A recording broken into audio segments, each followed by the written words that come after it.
서울 강남의 한 아파트. 32세 박윤지는 명품 핸드백을 어깨에 메고 거실 소파에 앉아 있다. 그녀의 손톱은 젤네일로 완벽하게 관리되어 있고 얼굴에는 수백만 원짜리 화장품이 발라져 있다. 하지만 그녀의 표정은 어둡다. 최근 남편 김민수의 수입이 줄어들면서 생활비가 빠듯해진 탓이다. 김민수는 대기업 영업팀장으로 일하고 있지만 회사 실적 부진으로 인한 구조조정에 바람이 불고 있다. 39세인 그는 아직 부장 승진을 못한 상태로 동기들보다 뒤처진 현실에 스트레스를 받고 있다. 그럼에도 불구하고 그는 부모님께 대한 효도만큼은 절대 소홀히 하지 않는 전형적인 장남이다. 윤지는 결혼 전 대형 화장품 회사의 마케팅팀에서 일했지만 첫째 아들 지훈이를 낳고 전업주부가 되었다. 이제 지훈이는 초등학교 3학년, 둘째 딸 지은이는 유치원생이다. 윤지는 아이들 교육비와 자신의 미용비, 그리고 친구들과의 모임비 등으로 가계부를 늘 빨갛게 만들고 있다. 추석을 일주일 앞둔 어느 날 민수는 부산 출장을 앞두고 있었다. 중요한 프로젝트 때문에 추석 연휴 내내 출장을 가야 하는 상황이었다. 그는 평소보다 더 큰 봉투를 준비했다.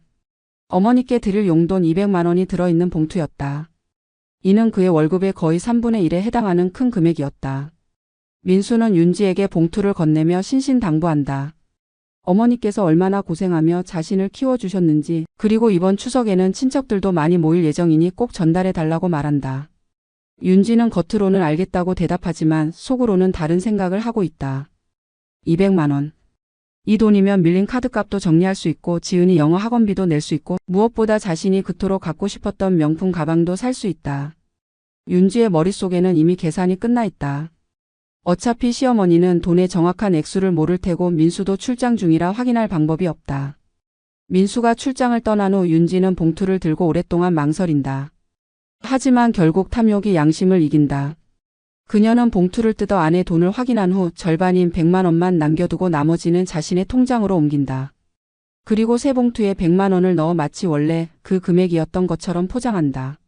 하지만 윤지의 탐욕은 여기서 그치지 않는다. 며칠 후 지은이가 갑자기 열이 나서 병원에 가야 하는 상황이 생긴다.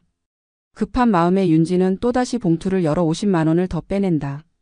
이제 봉투에는 원래 금액의 4분의 1인 50만 원만 남아있다. 추석 당일 아침 윤지는 거울 앞에서 화장을 하며 자신을 다독인다. 어차피 시어머니는 돈보다는 마음을 더 중요하게 생각하는 분이니까 괜찮을 거라고. 하지만 그녀의 손은 미세하게 떨리고 있고 평소보다 더 진한 화장으로 불안한 마음을 감추려 한다. 추석 당일 오전 10시. 경기도 수원에 위치한 김민수의 본가는 이미 북적북적하다. 70세인 시어머니 박순자는 새벽 5시부터 일어나 차례상을 준비하고 있다. 그녀는 평생 시집살이를 하며 3남매를 키운 억척스러운 여성으로 특히 장남인 민수에 대한 애정이 각별하다. 순자는 며느리 윤지를 처음에는 반겼다. 예쁘고 똑똑한 데다 대학 교육까지 받은 윤지가 자랑스러웠다. 하지만 결혼 후 5년이 지나면서 윤지의 행동에 서서히 의문을 갖기 시작했다. 명절 때마다 빈손으로 오거나 오더라도 형식적인 선물만 가져오는 것이 눈에 거슬렸다. 이날도 윤지는 아이들 손만 잡고 나타난다. 지훈이와 지은이는 할머니를 보자마자 달려가 안긴다. 순자는 손주들을 반갑게 맞이하지만 윤지의 빈손을 보고 속으로 한숨을 쉰다. 다른 며느리들은 벌써부터 갖가지 선물과 음식을 가져와 바쁘게 차례상을 돕고 있는데 장며느리인 윤지만 유독 손에 든 것이 없다. 둘째 아들 김민호의 아내 이수지는 27세로 간호사로 일하면서도 시댁일에 적극적이다. 그녀는 윤지와 대조적으로 항상 정성스럽게 준비한 음식과 선물을 가져온다. 이번에도 직접 만든 송편과 갈비찜, 그리고 시부모님께 드릴 건강식품까지 챙겨왔다. 셋째 딸 김민정은 29세로 아직 미혼이지만 그녀 역시 부모님을 위해 정성을 다한다. 명절마다 용돈 봉투를 준비하고 어머니가 좋아하실 만한 옷이나 화장품을 선물로 가져온다. 그녀는 형수 윤지의 태도를 늘 못마땅해 했고 이번에도 윤지가 빈손으로 온 것을 보며 속으로 혀를 찬다. 윤지는 자신을 바라보는 시선들이 불편하지만 태연한 척한다. 그녀는 아이들에게 할머니께 인사드리라고 시킨 후 자신은 소파에 앉아 스마트폰을 만지작거린다. 다른 가족들이 분주히 차례상을 준비하는 동안 윤지만 홀로 떨어져 있는 모습이 더욱 도드라진다. 순자는 윤지에게 차례상 준비를 도와달라고 말하지만 윤지는 아이들을 봐야 한다며 대충 얼버무린다. 하지만 지훈이와 지은이는 이미 사촌들과 어울려 놀고 있어서 윤지의 핑계는 뻔히 거짓임이 드러난다. 부엌에서 일하던 수진이 이 모습을 보고 고개를 절레절레 젓는다. 오전 11시가 되자 친척들이 하나둘 모여들기 시작한다. 민수의 삼촌, 고모, 사촌들까지 모두 20여 명이 넘는 대가족이다. 모두들 정성스럽게 준비한 선물들을 가져왔고 특히 어른들께 드릴 용돈 봉투들을 빠뜨리지 않았다. 윤지는 이런 모습들을 보면서 점점 더 위축된다. 고모인 김영희는 특히 눈치가 빠른 사람이다. 그녀는 윤지가 빈손으로 온 것을 단번에 알아차리고 다른 친척들과 수근거리기 시작한다. 장남 며느리가 이렇게 예의가 없어서 되겠냐는 속삭임이 여기저기서 들려온다. 윤지는 이런 분위기를 견디지 못하고 아이들을 데리고 방으로 들어가 버린다. 그녀는 스마트폰으로 게임을 하며 시간을 때우지만 밖에서 들려오는 웃음소리와 대화소리가 더욱 그녀를 초조하게 만든다. 특히 민수가 없는 상황에서 혼자 이 모든 것을 감당해야 한다는 사실이 그녀를 더욱 불안하게 한다. 오후 12시 정각. 김가의 차례상이 완성되었다. 순자의 정성과 며느리 수진 그리고 딸 민정의 도움으로 만들어진 상차림은 그야말로 장관이다. 옷에 과일, 정성스럽게 빚은 송편, 갖가지 나물과 전, 그리고 조상님들이 좋아하셨다는 갈비찜까지. 30여 년간 이어진 김가의 전통이 고스란히 담긴 차례상이다. 가족들이 차례상 앞에 모여 앉는다.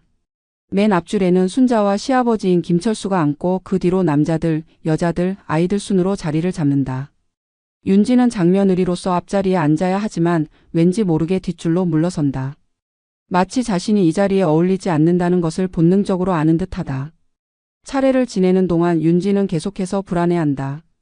조상님께 절을 올리면서도 자신이 저지른 일이 들킬까봐 전전긍긍한다. 평소에는 종교에 관심이 없던 그녀지만 이 순간만큼은 혹시라도 조상님들이 자신의 죄를 알고 계시는 건 아닐까 하는 두려움이 밀려온다. 차례가 끝나고 모두가 자리에서 일어서려는 순간 고모 영희가 입을 연다. 그녀는 평소에도 직설적인 성격으로 유명했는데 이번에도 예외가 아니었다. 큰아들이 출장으로 못 온 것은 아쉽지만 그래도 며느리가 대신 와서 효도를 다하는 모습이 보기 좋다고 말한다. 하지만 그 말투에는 어딘지 꼬집는 듯한 뉘앙스가 담겨 있다. 이어서 삼촌인 김영수가 말을 보탠다. 민수가 평소에 얼마나 부모님을 생각하는지 매번 명절 때마다 정성스럽게 용돈 봉투를 준비하는 효자라고 칭찬한다. 그러면서 자연스럽게 이번에도 윤지가 봉투를 가져왔을 것이라고 추정하며 민수의 마음을 대신 전해달라고 말한다. 윤지는 이 말들을 들으면서 점점 더 움츠러든다. 모든 시선이 자신에게 집중되는 것 같고 가슴이 쿵쾅거리기 시작한다. 그녀는 봉투를 가방에서 꺼내야 할 타이밍을 놓치고 만다. 너무 오래 기다렸다가 꺼내면 오히려 더 의심받을 것 같다는 생각이 든다. 순자는 며느리의 이상한 행동을 예리하게 포착한다. 평소에 윤지가 소극적이긴 했지만 오늘은 유독 더 어색하고 불안해 보인다. 특히 용돈 이야기가 나올 때마다 윤지가 시선을 피하고 있다는 것을 놓치지 않는다. 수지는 옆에서 윤지의 모습을 지켜보며 답답함을 느낀다. 자신은 비록 둘째 며느리지만 항상 정성을 다해왔는데 정작 장며느리인 윤지는 매번 이런 식이다. 더욱이 오늘은 민수가 없는 상황에서 윤지가 김가의 체면을 지켜야 하는데 이 상황이 계속되면 가족 모두가 창피를 당할 것 같다. 친척들 사이에서는 조용한 수군거림이 시작된다. 평소에도 윤지에 대해 좋지 않은 소문들이 돌고 있었다. 명절 때마다 빈손으로 온다거나 시부모님께 안부 전화 한 통 안 한다거나 하는 이야기들이다. 이번에도 역시 나라는 분위기가 형성되기 시작한다. 아이들마저도 이상한 분위기를 감지한다. 지훈이는 엄마에게 다가가 왜 가만히 있느냐고 묻지만 윤지는 그저 조용히 하라고만 한다. 지은이는 할머니 품에 안겨서 다른 어른들의 표정을 살핀다. 평소와 다른 무거운 분위기에 아이들도 덩달아 위축된다. 차례가 끝난 후 가족들은 거실로 이동해 담소를 나눈다. 하지만 윤지는 여전히 어색한 분위기를 견디지 못하고 부엌으로 향한다. 설거지라도 도와야겠다는 생각보다는 그저 사람들의 시선을 피하고 싶은 마음이 더 크다. 순자는 윤지의 이런 행동이 더욱 의심스럽다. 평소에 부엌 일을 도와본 적이 거의 없던 윤지가 갑자기 설거지를 하겠다고 나서는 것이 어색하다. 더욱이 아직 용돈 봉투 이야기는 한마디도 꺼내지 않았다. 평소에 민수라면 벌써 진작에 어머니께 봉투를 전달했을 텐데 말이다. 순자는 결국 참지 못하고 화장실로 가는 척하며 민수에게 전화를 건다. 부산 호텔에서 회의 중이던 민수는 어머니의 전화를 받고 깜짝 놀란다. 혹시 무슨 일이라도 있었나 싶어서다. 순자는 조심스럽게 윤지가 온 것은 고맙지만 아직 아무 말이 없다고 말한다. 민수는 어머니의 말을 듣고 의아해한다. 분명히 윤지에게 봉투를 맡겼는데 왜 아직 전달하지 않았을까? 혹시 윤지가 깜빡했나 싶어서 어머니께 잠시만 기다리시라고 말씀드리고 윤지에게 전화를 건다. 하지만 윤지는 전화를 받지 않는다. 부엌에서 설거지를 하는 척하면서도 진동으로 울리는 휴대폰을 보고도 일부러 받지 않는 것이다. 민수는 몇 번을 더 시도하지만 윤지는 끝까지 전화를 피한다. 순자는 화장실에서 나와 다시 거실로 돌아간다. 그리고 자연스럽게 윤지가 있는 부엌으로 향한다. 윤지는 접시를 닦으며 애써 평정을 유지하려 하지만 손이 미세하게 떨리고 있다. 순자는 이런 윤지의 모습을 놓치지 않는다. 순자가 조심스럽게 말을 꺼낸다. 민수가 출장 가면서 혹시 뭔가 맡긴 게 있냐고. 윤지는 순간 몸이 굳어진다. 하지만 어떻게든 태연한 척하며 특별히 맡긴 건 없었다고 대답한다. 순자는 윤지의 거짓말을 직감하지만 일단은 더 이상 추궁하지 않는다. 윤지는 부엌에서 나와 아이들이 있는 방으로 피신한다. 지훈이와 지은이는 사촌들과 놀고 있었는데 윤지가 들어오자 반갑게 맞는다. 하지만 윤지는 아이들과 놀아줄 여유도 없이 그저 휴대폰만 들여다본다. 민수의 부재중 전화가 6통이나 쌓여 있다. 밖에서는 친척들의 대화가 계속된다. 민수의 근황을 묻기도 하고 요즘 경기가 어려운데 어떻게 지내냐는 안부도 나눈다. 그런 와중에 자연스럽게 용돈 이야기가 또 나온다. 삼촌이 민수가 효자라며 이번에도 틀림없이 정성스럽게 준비했을 거라고 말한다. 윤지는 방 안에서 이런 소리를 들으며 점점 더 초조해진다. 이대로 가다가는 정말 들킬 것 같다. 하지만 이미 너무 많은 시간이 흘렀고 이제 와서 봉투를 꺼내기에는 더욱 어색하다. 그렇다고 계속 모른 척할 수도 없는 상황이다. 순자는 거실에서 다른 가족들과 이야기하면서도 계속해서 윤지의 동향을 신경 쓴다. 70년을 살아온 그녀의 직감은 거의 틀린 적이 없었다. 그리고 지금 그 직감은 윤지가 뭔가 숨기고 있다고 말하고 있었다. 오후 2시가 넘어가자 분위기는 더욱 어색해진다. 다른 가족들은 모두 자연스럽게 용돈 봉투를 전달했는데 유독 윤지만 아무런 움직임이 없다. 친척들도 이제 눈치를 채기 시작했고 여기저기서 수근거리는 소리가 들린다. 마침내 순자가 참지 못하고 윤지를 불러낸다. 윤지는 마지못해 방에서 나와 거실로 향한다. 모든 시선이 자신에게 집중되는 것을 느끼며 가슴이 터질 것 같다. 순자는 윤지에게 민수가 뭔가 부탁한 게 없었냐고 다시 한번 묻는다. 윤지는 순간에 선택을 해야 한다.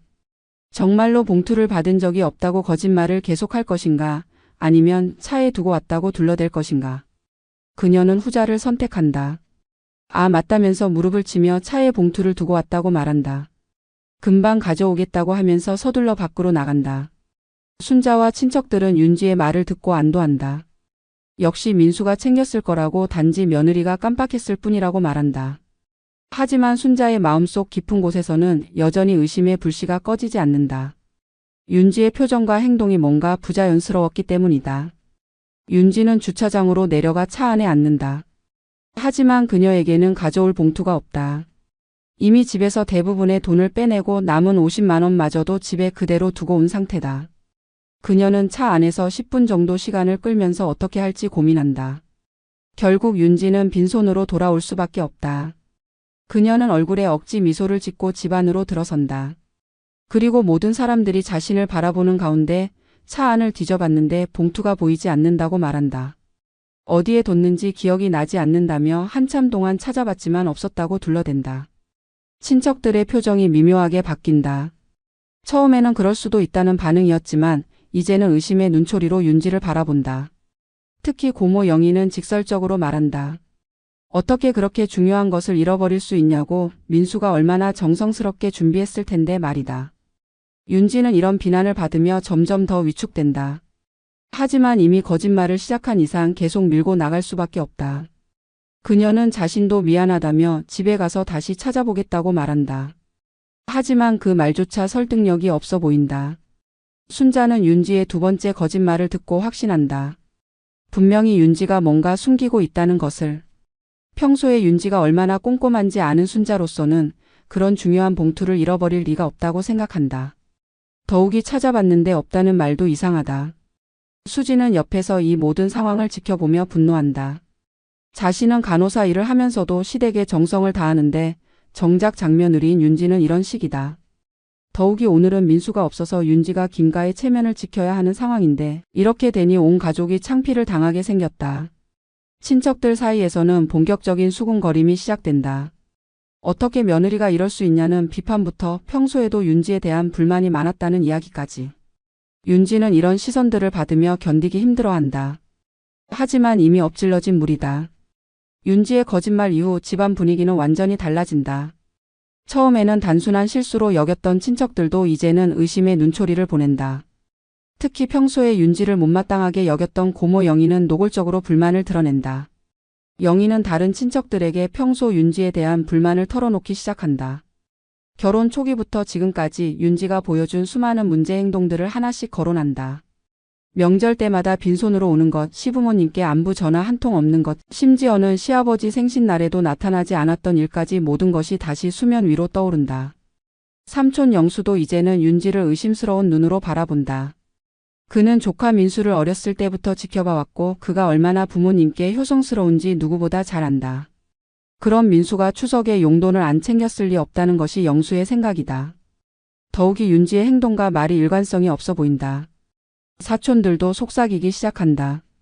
평소에 윤지가 명품 가방을 들고 다니고 비싼 화장품을 쓰면서도 시댁에는 인색한 모습을 보였다는 이야기들이 나온다.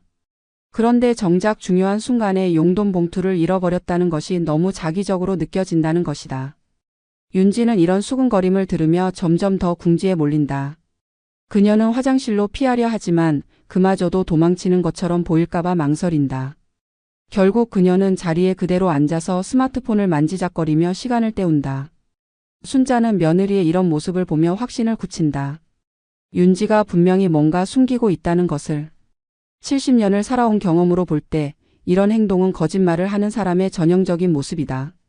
더욱이 민수에게 전화를 해봐도 받지 않는다는 것도 이상하다. 오후 3시가 되자 순자는 결단을 내린다. 다시 한번 민수에게 전화를 걸어 상황을 확인해 보기로 한 것이다. 이번에는 화장실이 아닌 모든 사람들이 보는 앞에서 전화를 건다. 윤지의 반응을 정확히 관찰하기 위해서다. 전화벨이 울리자 윤지의 표정이 순간적으로 굳어진다. 그녀는 애써 태연한 척하지만 손에 든 스마트폰이 미세하게 떨리고 있다.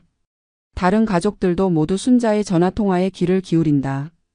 부산에서 회의를 마친 민수가 전화를 받는다. 어머니의 목소리가 평소보다 진지하다는 것을 느끼며 혹시 무슨 일이 있었나 싶어 긴장한다. 순자는 조심스럽게 묻는다. 윤지가 봉투를 잃어버렸다고 하는데 정말로 맡겼느냐고. 민수는 어머니의 말을 듣고 당황한다. 분명히 200만 원이 들어있는 봉투를 윤지에게 맡겼는데 어떻게 잃어버릴 수 있단 말인가?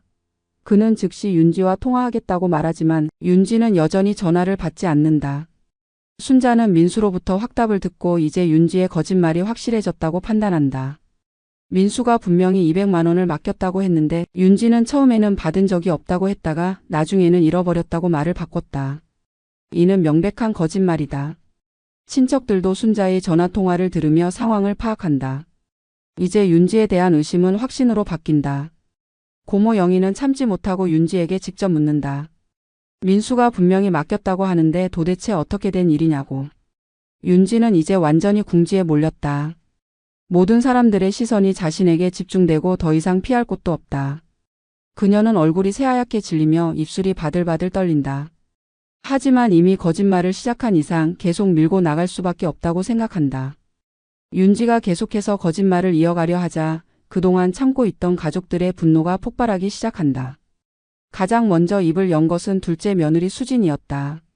그녀는 평소에 윤지의 행동을 못마땅해 했지만 형수라는 이유로 참아왔다. 하지만 이번 일은 도를 넘었다고 판단한다. 수진이 떨리는 목소리로 말한다. 자신은 간호사로 일하면서도 매번 시댁에 정성을 다해왔는데 정작 장며느리인 윤지는 맨날 빈손으로만 온다고. 더욱이 이번에는 시아버님께서 직접 맡기신 소중한 용돈까지 이런 식으로 처리하다니 도저히 이해할 수 없다고 분노를 터뜨린다. 셋째 딸 민정도 더 이상 참지 못하고 나선다. 그녀는 평소에 형수 윤지에 대해 불만이 많았지만 오빠 민수를 생각해서 참아왔다. 하지만 이번 일은 정말 선을 넘었다고 생각한다. 민정은 윤지에게 직설적으로 말한다. 매번 명절 때마다 빈손으로 와서 다른 사람들은 다 힘들어도 준비해 오는데 혼자만 예외인 줄 아냐고. 고모 영희는 아예 대놓고 윤지를 몰아붙인다. 평소에 윤지가 명품백을 들고 다니고 비싼 화장품을 바르면서도 시댁에는 인색했다는 이야기를 꺼낸다. 그러면서 이번에도 분명히 그 돈을 다른 용도로 썼을 거라고 의심한다고 직접적으로 말한다. 삼촌 영수도 가세한다. 그는 조카 민수가 어렸을 때부터 얼마나 효성스러운 아이였는지 그런 아이가 부모님께 용돈을 안 드릴 리 없다고 강조한다. 그러면서 윤지에게 정직하게 말하라고 추궁한다. 도대체 그 돈을 어디에 썼는지. 윤지는 이런 집중 포화를 받으며 완전히 패닉 상태가 된다. 그녀는 자신을 변호하려 하지만 말이 제대로 나오지 않는다. 그저 자신은 정말 모른다고 봉투를 받긴 했지만 어디에 뒀는지 기억이 안 난다고 계속 반복한다. 하지만 이런 변명은 오히려 가족들의 분노만 더 키운다. 특히 수지는 윤지의 태도가 너무 뻔뻔하다고 생각한다. 이미 거짓말이 들통났는데도 계속해서 모른다고 우기는 모습이 한심하기 짝이 없다. 사촌들도 하나 둘씩 가세한다. 평소에 윤지에 대해 좋지 않게 생각했던 것들이 모두 터져 나온다. 명절 때마다 빈손으로 오면서도 집에서는 호화롭게 산다는 소문들, 심지어 민수 몰래 친정에 돈을 대준다는 이야기까지 모든 것이 쏟아진다. 윤지는 이런 비난들을 듣고 있을 수가 없다. 그녀는 갑자기 소리를 지르며 반발한다. 자신만 나쁜 사람 취급하지 말라고 자신도 나름대로 시댁을 위해서 노력하고 있다고 항변한다. 하지만 그 말은 더욱 가족들의 분노를 부추길 뿐이다. 순자는 이 모든 상황을 지켜보며 마음이 무너진다. 자신이 정성스럽게 키운 장남의 아내가 이런 사람이었다니. 더욱이 손주들이 보는 앞에서 이런 추태를 벌이다니 정말 창피하기 짝이 없다. 아이들인 지훈이와 지은이는 이런 어른들의 다툼을 보며 울음을 터뜨린다. 왜 모든 사람들이 엄마를 혼내는지 이해할 수 없고 무서워서 할머니 품에 매달린다. 순자는 손주들을 달래면서도 이런 상황을 만든 윤지에 대한 분노가 치민다. 윤지는 결국 견디지 못하고 방으로 뛰어 들어간다. 그리고 문을 쾅 하고 닫으며 바깥에서 들려오는 비난의 소리를 차단하려 한다. 하지만 문틈 사이로 새어나오는 목소리들이 그녀의 귓속을 파고든다. 윤지가 방으로 도망친 후 거실에서는 더욱 격렬한 논란이 벌어진다. 그동안 며느리를 감싸주려 했던 순자도 이제는 참을 수 없는 지경에 이르렀다. 70년을 살아오면서 이렇게 뻔뻔한 며느리는 처음 보는 일이다. 순자가 떨리는 목소리로 말한다. 자신이 윤지를 며느리로 받아들일 때 비록 집안은 변변하지 않았지만 그래도 대학까지 나온 똑똑한 아이라서 기대했다고. 하지만 5년 동안 보여준 행동들이 모두 실망스러웠다고 토로한다. 순자는 윤지의 문제 행동들을 하나씩 거론하기 시작한다. 결혼 초기부터 시작된 빈손 방문, 시부모에 대한 무관심, 심지어는 시아버지 생신날에도 나타나지 않았던 일까지.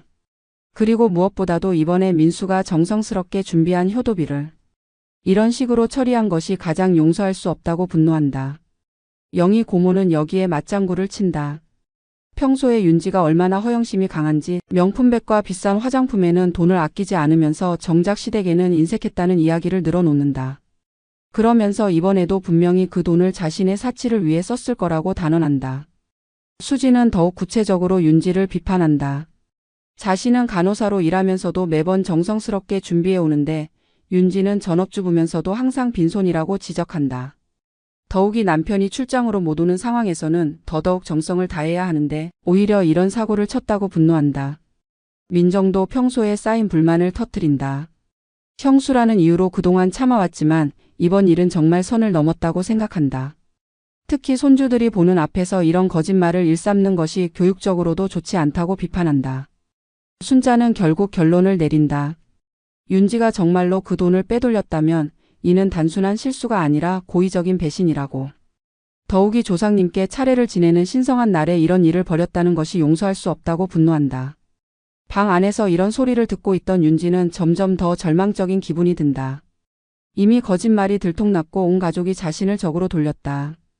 이제 와서 진실을 말한다고 해서 상황이 나아질 것 같지도 않다. 오히려 더 큰 비난을 받을 뿐이다. 순자는 민수에게 다시 전화를 건다. 이번에는 상황을 정확히 알려주고 민수로 하여금 직접 윤지와 이야기하게 하려는 것이다. 부산에서 전화를 받은 민수는 어머니의 분노에 찬 목소리를 듣고 상황의 심각성을 깨닫는다. 민수는 즉시 윤지에게 전화를 건다. 이번에는 윤지도 더 이상 피할 수 없다는 것을 알고 전화를 받는다. 민수는 윤지에게 단도직입적으로 묻는다. 자신이 맡긴 봉투가 도대체 어디에 있느냐고. 윤지는 전화 너머로 들려오는 남편의 차가운 목소리에 마음이 무너진다. 하지만 이미 거짓말을 시작한 이상 계속 밀고 나갈 수밖에 없다고 생각한다. 그녀는 울먹이는 목소리로 정말로 잃어버렸다고 자신도 어떻게 해야 할지 모르겠다고 말한다. 하지만 민수는 윤지의 말을 믿지 않는다. 200만 원이라는 큰 돈이 들어있는 봉투를 그렇게 쉽게 잃어버릴 수 있느냐고 추궁한다. 더욱이 윤지가 평소에 얼마나 꼼꼼한지 아는 민수로서는 이런 일이 단순한 실수일 리 없다고 생각한다. 민수는 부산에서의 회의를 급히 마무리하고 서울로 향한다. 고속도로를 달리는 내내 그의 머릿속은 복잡하다. 사랑하는 아내가 자신이 준 효도비를 정말로 손댔을 가능성을 생각하니 마음이 무너진다. 하지만 어머니의 분노에 찬 목소리와 윤지의 어수선한 태도를 생각하면 뭔가 심각한 일이 벌어진 것 같다. 민수는 평소 온화한 성격으로 유명하다. 회사에서도 후배들에게 인기가 많고 가족들에게도 항상 다정다감한 남편 아버지였다. 하지만 그에게도 절대 건드리면 안 되는 선이 있었다. 바로 부모님에 대한 효도였다. 그는 어렸을 때부터 부모님의 고생을 지켜봤고 장남으로서의 책임감을 누구보다 강하게 느끼고 있었다. 오후 6시 민수가 급히 집에 도착한다. 주차장에서부터 그는 이상한 기운을 느낀다. 평소 같으면 추석 명절이라 온 집안이 화기애애할 할 텐데 오늘은 왠지 분위기가 무겁다. 집 앞까지 올라오는 동안에도 안에서 들려오는 목소리들이 심상치 않다. 문을 열고 들어선 민수는 거실에 모인 가족들의 표정을 본다. 어머니 순자의 얼굴은 분노로 일그러져 있고 다른 친척들도 모두 심각한 표정이다. 특히 둘째 수진과 셋째 민정의 표정이 평소와는 완전히 다르다. 그리고 정작 아내 윤지는 보이지 않는다.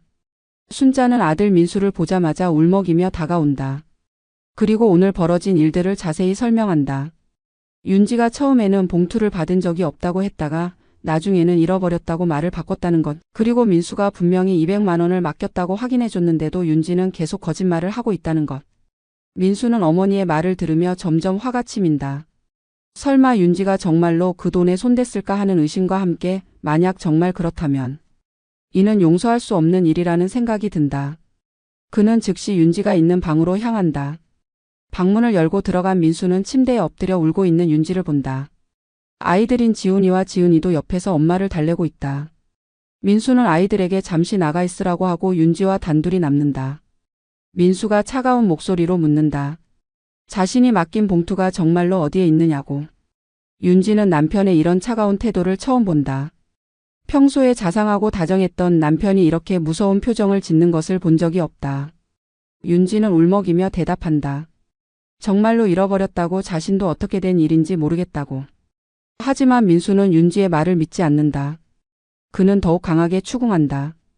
200만 원이라는 큰 돈이 그렇게 쉽게 사라질 리 없다고 정직하게 말하라고. 윤지는 남편의 추궁에 못 이기고 결국 일부를 털어놓는다.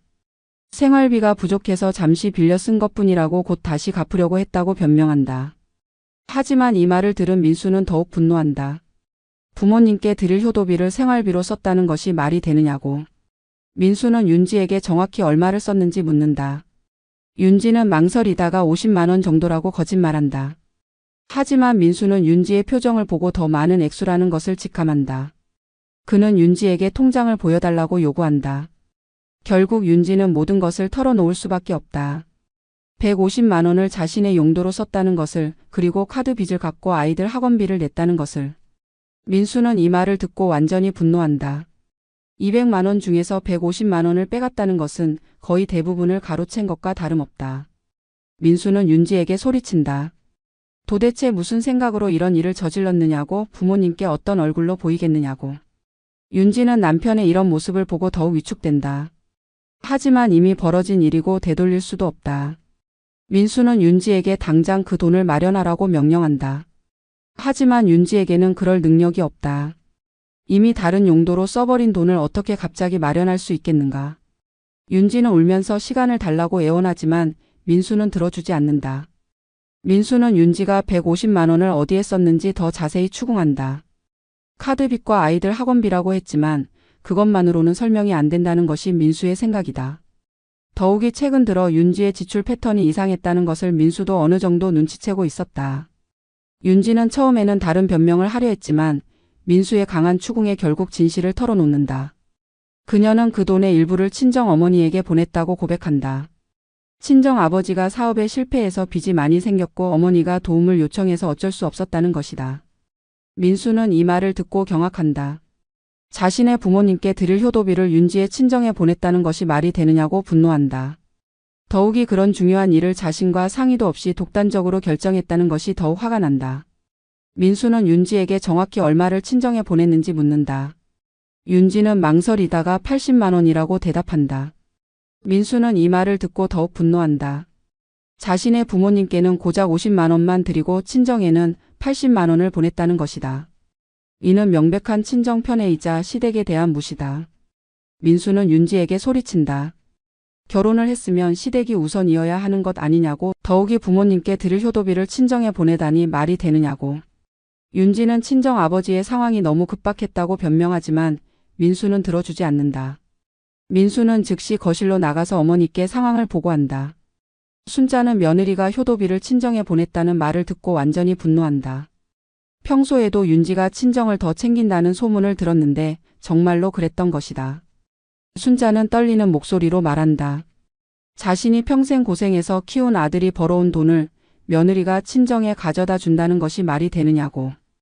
더욱이 조상님께 차례를 지내는 신성한 명절에 이런 일을 벌였다는 것이 용서할 수 없다고 분노한다. 친척들도 이 소식을 듣고 경악한다. 고모 영희는 대놓고 윤지를 비난한다. 결혼을 했으면 시댁이 본가인데 친정을 더 챙긴다는 것은 며느리로서 자격이 없다고 질타한다. 다른 친척들도 모두 윤지를 비난하기 시작한다. 수지는 더욱 분노한다. 자신은 친정이 어려워도 시댁을 먼저 생각하는데 윤지는 정반대로 행동한다고 비교하며 비난한다. 특히 같은 며느리 입장에서 이런 행동이 더욱 이해할 수 없다고 분노한다. 민정도 형수 윤지에게 실망감을 드러낸다. 평소에도 친정 편애가 심하다고 생각했는데 이번 일로 확실해졌다고 말한다. 특히 조카들인 지훈이와 지은이에게도 좋지 않은 영향을 줄 것 같다고 우려한다. 윤지는 방에서 이런 비난의 소리들을 들으며 절망한다. 이제 정말로 돌이킬 수 없는 상황이 되었다. 온 가족이 자신을 적으로 돌렸고 특히 친정 편애라는 낙인이 찍혔다. 하지만 그녀로서는 친정 아버지의 상황이 너무 급박했고 어쩔 수 없는 선택이었다고 생각한다. 민수는 윤지에게 다시 들어가서 묻는다. 도대체 언제부터 이런 식으로 살아왔느냐고. 혹시 이번이 처음이 아니라 평소에도 친정을 더 챙겼던 것 아니냐고 추궁한다. 윤지는 대답하지 못하고 그저 울기만 한다. 민수는 윤지의 침묵을 보고 더욱 확신한다. 분명히 평소에도 이런 식이었을 것이라고. 자신이 모르는 사이에 윤지가 얼마나 많은 돈을 친정에 보냈을지 생각하니 끔찍하다. 더욱이 그 돈이 모두 자신이 벌어온 돈이라는 사실이 더욱 화가 난다. 순자는 결국 결론을 내린다. 윤지가 이런 식으로 행동한다면 더 이상 김가의 며느리로 인정할 수 없다고. 특히 효도비를 친정에 보낸 것은 조상님께 대한 모독이라고 분노한다. 윤지의 친정 편의 사실이 밝혀진 후 김가 가족들의 분노는 극에 달한다. 이제 단순한 실수나 거짓말의 차원을 넘어서 며느리로서의 기본 도리를 저버린 배신으로 받아들여진다. 특히 추석이라는 신성한 명절에 조상님께 드릴 제사비를 친정에 보냈다는 것은 용서할 수 없는 일이다. 순자는 완전히 분노한 상태다. 70년을 살아오면서 이런 뻔뻔한 며느리는 처음 본다고 말한다. 자신이 평생 고생해서 키운 아들의 돈을 며느리가 친정에 가져다 준다는 것이 말이 되느냐고 분노한다. 더욱이 그 돈이 조상님께 드릴 소중한 제사비였다는 점에서 더욱 용서할 수 없다. 고모 영희는 윤지에 대한 모든 불만을 쏟아낸다. 평소에도 윤지가 시댁보다 친정을 더 챙긴다는 소문이 있었는데 이번에 확실해졌다고 말한다. 결혼을 했으면 시댁이 본가가 되어야 하는데 윤지는 여전히 친정딸 행세를 하고 있다고 비난한다. 삼촌 영수도 가세한다. 조카 민수가 얼마나 성실하게 일해서 돈을 버는지 아는데 그 소중한 돈을 며느리가 이런 식으로 사용한다는 것이 한심하다고 말한다. 특히 부모님께 효도하는 것보다 친정을 챙기는 것을 우선시한다는 것이 이해할 수 없다고 비판한다. 수지는 같은 며느리 입장에서 더욱 분노한다. 자신은 친정이 어려워도 시댁을 먼저 생각하고 시부모님께 정성을 다하는데 정작 장며느리인 윤지는 정반대로 행동한다고 비교하며 비난한다. 이런 윤지의 행동이 다른 며느리들에게도 나쁜 영향을 줄 수 있다고 우려한다. 민정은 형수에 대한 실망감을 숨기지 않는다.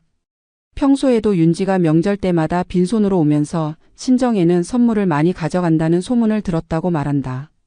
이번 일로 그 소문들이 모두 사실이었다는 것이 확인되었다고 비판한다. 친척들도 하나둘씩 윤지에 대한 불만을 터뜨린다. 평소에 윤지가 시댁 행사에는 소극적이면서 친정 일에는 적극적이라는 이야기들이 나온다. 심지어 민수 몰래 친정에 돈을 대주고 있다는 소문까지 돌고 있었다는 것이 밝혀진다. 사촌들도 가세한다. 윤지가 결혼 초기부터 시댁보다는 친정을 우선시하는 모습을 보였다고 말한다. 특히 아이들 교육 문제에서도 친정 부모의 의견을 더 중시한다는 이야기가 나온다. 이런 모든 것들이 이번 사건과 연결되어 윤지에 대한 불신으로 이어진다. 민수는 이런 가족들의 반응을 보며 더욱 절망한다. 자신이 사랑했던 아내가 가족들에게 이런 평가를 받고 있다는 사실이 충격적이다. 더욱이 평소에 자신이 모르고 있었던 윤지의 다른 면들이 드러나면서 결혼 생활 자체에 대한 회의가 든다.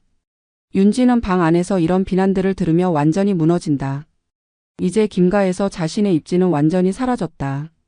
더욱이 친정 편애라는 낙인까지 찍혔으니 앞으로 어떤 얼굴로 시댁 사람들을 만날 수 있을지 막막하다. 아이들인 지훈이와 지은이는 이런 어른들의 싸움을 이해하지 못한 채 그저 무서워하며 할머니 품에 매달린다. 순자는 손주들을 달래면서도 이런 상황을 만든 윤지에 대한 분노가 치민다. 특히 아이들이 이런 추태를 목격해야 한다는 것이 더욱 안타깝다. 윤지는 결국 참지 못하고 방에서 나온다. 하지만 거실에 나오자마자 모든 시선이 자신에게 집중되고 차가운 분위기에 압도당한다. 그녀는 자신을 변호하려 하지만 이미 가족들은 그녀의 말을 듣지 않으려 한다. 윤지가 울먹이며 말한다. 친정 아버지의 상황이 정말 급박했고 어쩔 수 없는 선택이었다고. 하지만 가족들은 그런 변명을 받아들이지 않는다. 아무리 친정이 어려워도 시댁의 효도비를 가져다 쓰는 것은 잘못된 일이라고 비판한다. 고모 영희는 윤지에게 직설적으로 말한다. 결혼을 했으면 시댁이 우선이어야 하는데 아직도 친정딸 생각으로 산다고. 더욱이 남편과 상의도 없이 이런 중대한 결정을 했다는 것이 며느리로서 자격이 없다고 질타한다. 순자는 마지막으로 윤지에게 말한다. 이번 일로 윤지가 어떤 사람인지 확실히 알았다고. 앞으로는 김가의 며느리로 대우할 수 없다고 선언한다.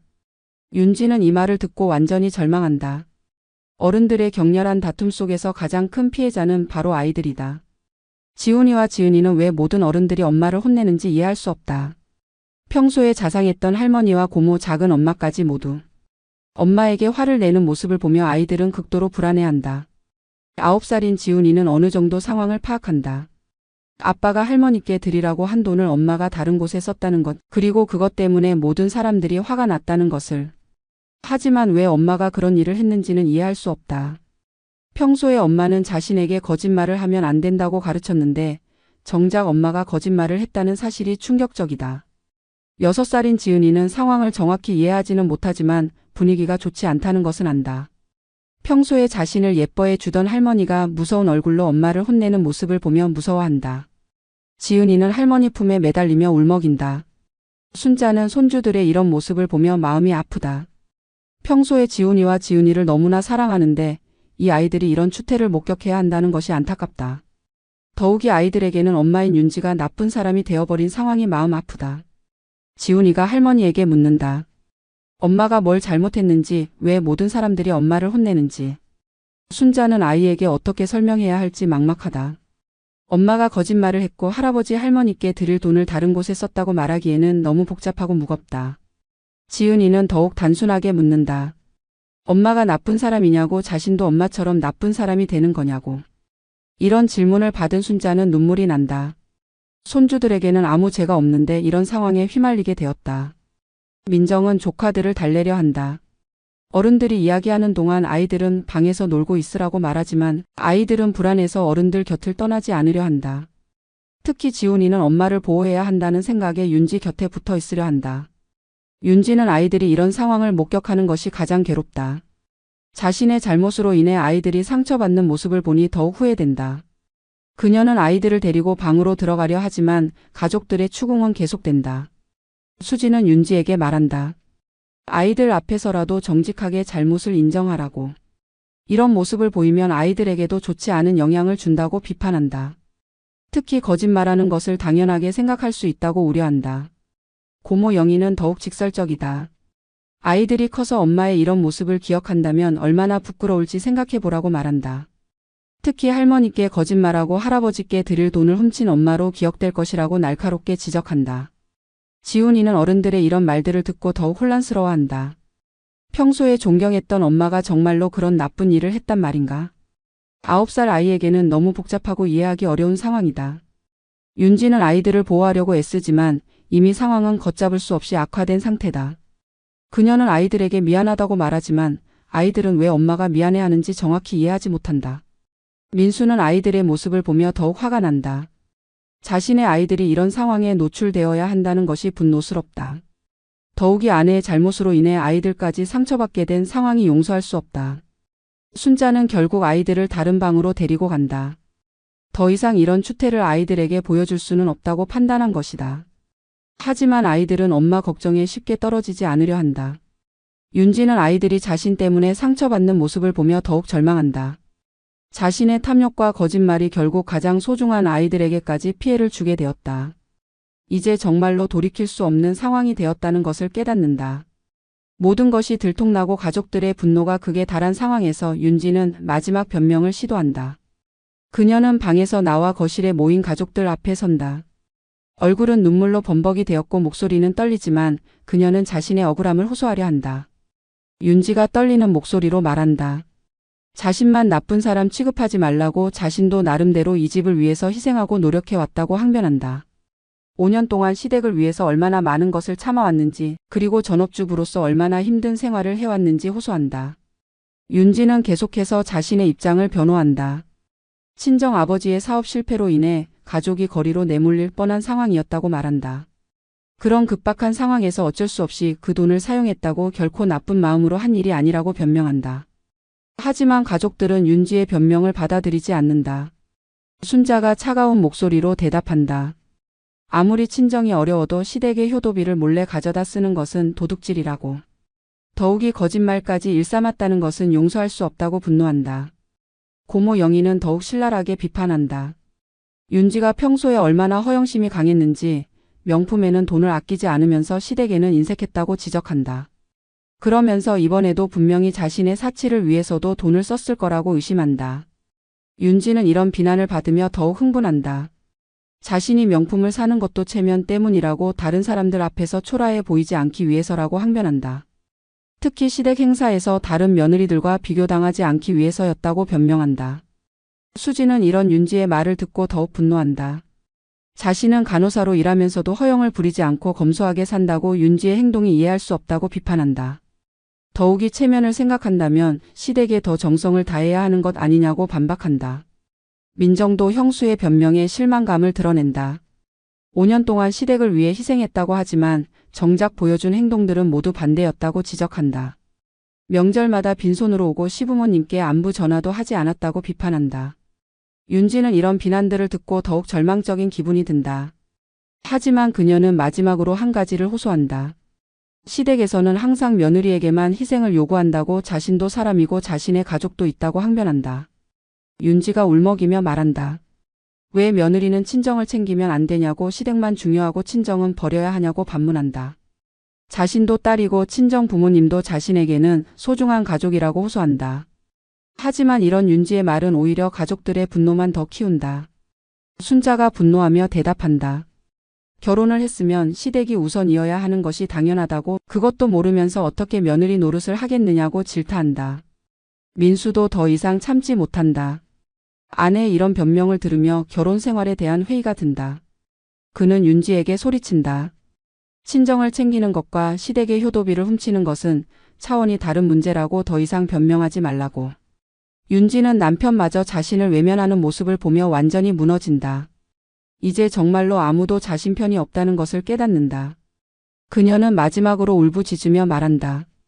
모두가 자신만 나쁘다고 하지만 시댁에서도 자신을 이해하려 노력한 적이 없다고. 하지만 이미 가족들의 마음은 돌아섰다. 윤지의 마지막 변명마저도 뻔뻔한 궤변으로만 들릴 뿐이다.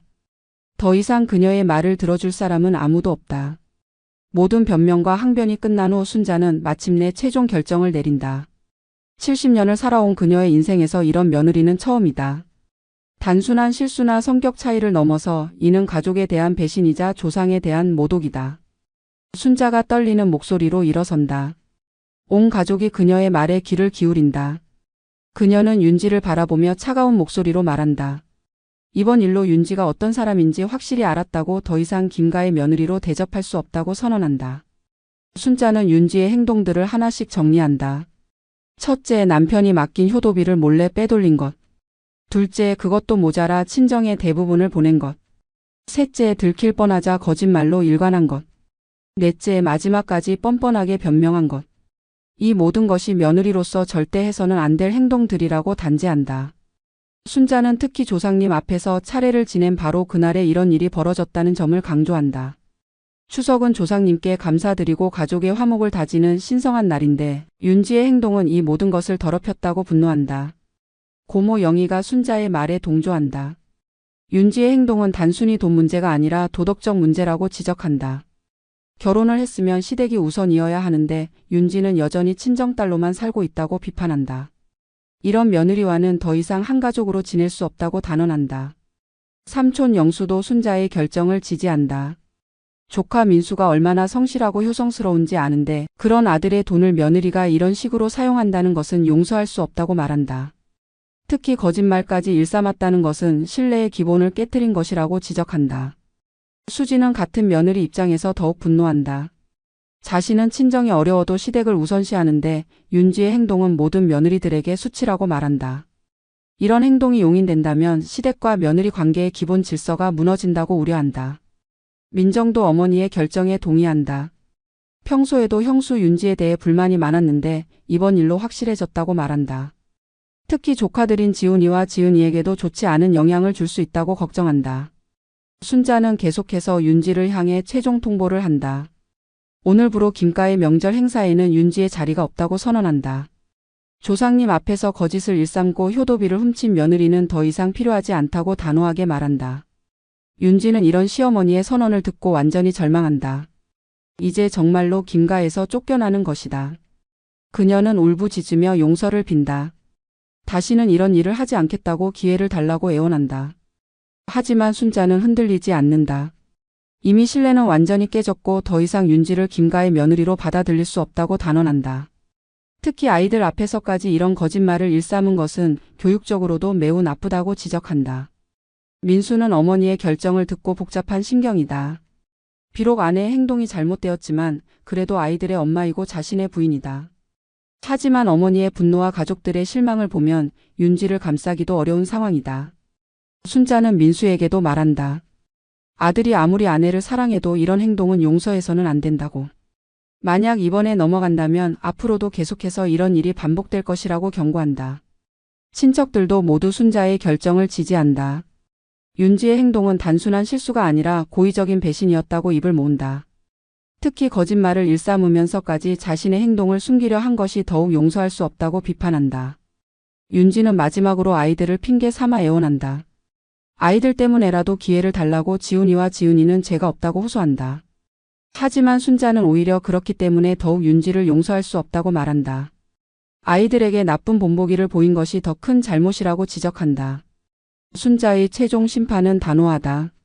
윤지는 더 이상 김가의 며느리가 아니며 앞으로 명절이나 가족 행사에 참석할 자격이 없다는 것이다. 이는 며느리로서 받을 수 있는 가장 큰 수치이자 처벌이다. 순자의 최종 선언이 떨어진 후 집안의 분위기는 얼어붙는다. 윤지에게 내려진 처벌은 단순히 혼나는 것을 넘어서 아예 가족에서 배제되는 것이다. 이는 전통적인 한국 가정에서 며느리가 받을 수 있는 최고 수준의 수치이자 징벌이다. 윤지는 바닥에 주저앉아 울부짖는다. 이제 정말로 돌이킬 수 없는 상황이 되었다는 것을 깨닫는다. 시어머니의 선언은 단순한 화풀이가 아니라 진짜로 자신을 가족에서 추방하겠다는 의미다. 그녀는 용서를 빌며 무릎을 꿇지만 이미 가족들의 마음은 돌아섰다. 친척들은 이런 윤지의 모습을 보며 혀를 찬다. 평소에 거만하게 굴던 모습과는 180도 다른 모습이다. 하지만 이미 너무 늦었다. 고모 영희는 냉정하게 말한다. 진작에 이렇게 뉘우칠 줄 알았으면 왜 그런 짓을 했느냐고. 수지는 윤지의 모습을 보며 한편으로는 안쓰럽기도 하지만 여전히 분노가 가시지 않는다. 같은 며느리로서 윤지의 행동이 너무 실망스럽고 이런 일로 인해 모든 며느리들이 의심받을 수 있다는 생각에 화가 난다. 민정은 조카들 걱정이 앞선다. 지훈이와 지은이가 엄마의 이런 모습을 보며 얼마나 충격받을지 생각하니 마음이 아프다. 특히 앞으로 이 아이들이 어떻게 자랄지, 이런 상황이 아이들에게 어떤 트라우마를 줄지 걱정된다. 민수는 가장 복잡한 심경이다. 아내의 잘못이 명백하지만 그래도 5년간 함께 살아온 부부다. 더욱이 두 아이의 엄마이기도 하다.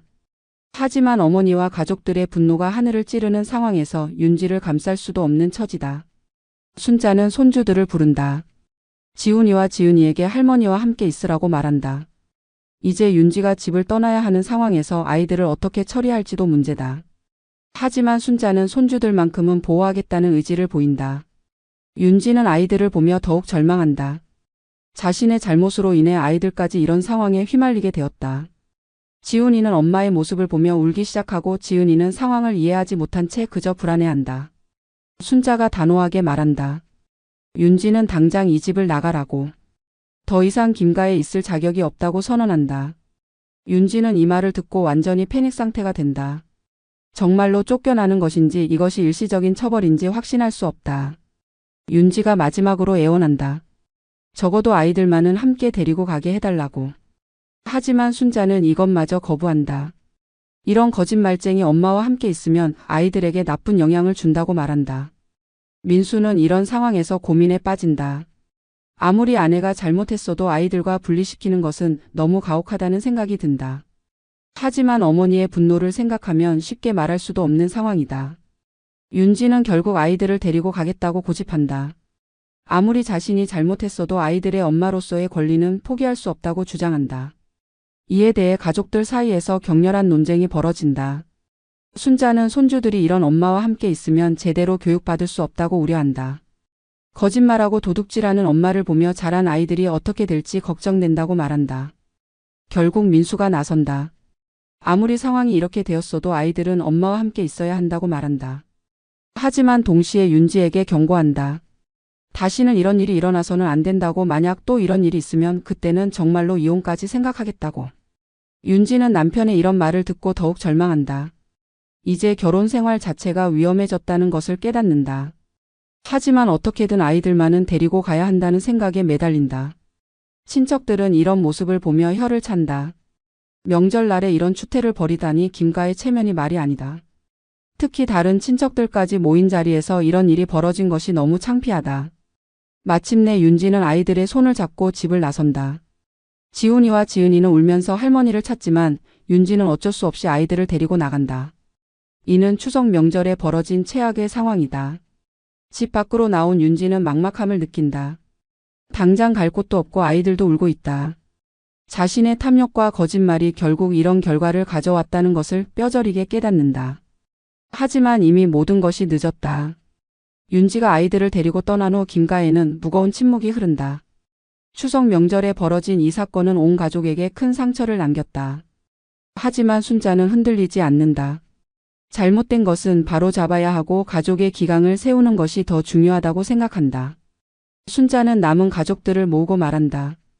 비록 불미스러운 일이 있었지만 조상님께 드린 차례는 계속되어야 한다고. 윤지의 잘못된 행동으로 인해 명절의 의미까지 훼손되어서는 안 된다고 강조한다. 가족들은 순자의 말에 동의한다. 비록 마음이 무겁지만 추석의 본래 의미를 되새기고 조상님께 감사드리는 마음을 잊어서는 안 된다고 생각한다. 특히 이런 일이 있었기에 더욱 가족의 화합과 전통의 소중함을 깨닫게 된다. 민수는 가장 복잡한 심경이지만 어머니의 결정을 받아들인다. 아내의 행동이 명백히 잘못되었고 이런 일이 용인된다면 가족의 질서가 무너질 수 있다는 것을 이해한다. 하지만 아이들 걱정은 여전히 마음에 걸린다. 수지는 이번 일을 통해 며느리로서의 자신의 자세를 다시 한번 되돌아본다. 평소에 자신이 시댁을 대하는 태도가 올바른지, 그리고 앞으로 어떻게 더 좋은 며느리가 될 수 있을지 생각해본다. 민정은 형수의 일을 보며 결혼에 대해 다시 생각해본다. 결혼은 단순히 두 사람의 결합이 아니라 두 가족이 하나가 되는 일이라는 것을 새삼 깨닫는다. 그리고 그 과정에서 서로에 대한 배려와 희생이 얼마나 중요한지 느낀다.